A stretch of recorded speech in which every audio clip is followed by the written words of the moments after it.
Ahmedabad civil હોસ્પિટલમાં દર્દીઓના સગા વહાલાને રહેવા માટે ખાસ રેઇન બસેરાનું નિર્માણ. સિવિલ હોસ્પિટલમાં જ્યારે બહાર ગામથી દર્દી સારવાર માટે આવે છે ત્યારે તેમના સગા વહાલાઓને બહાર જ્યાં ત્યાં રહેવું પડતું હોય છે અને આશરો મળતો નથી. પરંતુ હવે ₹60 કરોડના ખર્ચે સિવિલ હોસ્પિટલમાં 1200 બેડ હોસ્પિટલની સામે જ આ 858 લોકો રહી શકે તેવું અદ્યતન સુવિધાવાળું રેઇન બસેરા બનાવવામાં આવ્યું છે. કુલ 8 માળની આ બિલ્ડિંગમાં A, B અને C એમ 3 ડોર્મેટરી બનાવવામાં આવી છે, જેમાં કુલ મળીને 858 લોકો રહી શકશે. દરેક વિંગમાં મહિલા અને પુરુષના 3 ટોયલેટ, લોકર, તિજોરી, ઠંડા પાણીના કુલર, ચેન્જિંગ રૂમ સહિતની વ્યવસ્થા કરવામાં આવી છે. આ સિવાય અહીંયા કુલ 4 લિફ્ટ, 300 માણસ જમી શકે તેવો dining hall, store room, utility area, kitchen, બહારના ભાગે ખુલ્લી બેઠક વ્યવસ્થા, ગ્રાઉન્ડ પર વેઇટિંગ એરિયા, સીસીટીવી સુરક્ષા, ફાયર સેફટી અને દરેક માળે ઇમરજન્સી એક્ઝિટ તથા 51 ટુ વ્હીલર અને 62 ફોર વ્હીલરની ક્ષમતાવાળું બેઝમેન્ટ પાર્કિંગ બનાવવામાં આવ્યું છે. બિલ્ડિંગના ગ્રાઉન્ડ ફ્લોર પર બહારના નીચેના ભાગે 10 દુકાનો બનાવવામાં આવી છે, જેમાંથી 2 દુકાનોનો ઉપયોગ ઇલેક્ટ્રિક રૂમ તરીકે કરવામાં આવશે અને બાકીની 8 દુકાનો આગામી સમયમાં ભાડા પેટે આપવામાં આવશે. સિવિલ હોસ્પિટલમાં દાખલ દર્દીના સગા વહાલાઓ આ રેન બસેરાનો વિનામૂલ્યે ઉપયોગ કરી શકશે.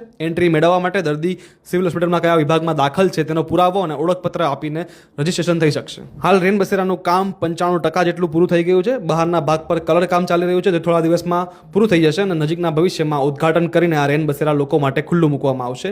એટલે બહાર ગામથી આવતા દર્દીઓના સગા વહાલાઓને એક સારો એવો આશરો મળી જશે. Ground report, Ahmedabad media.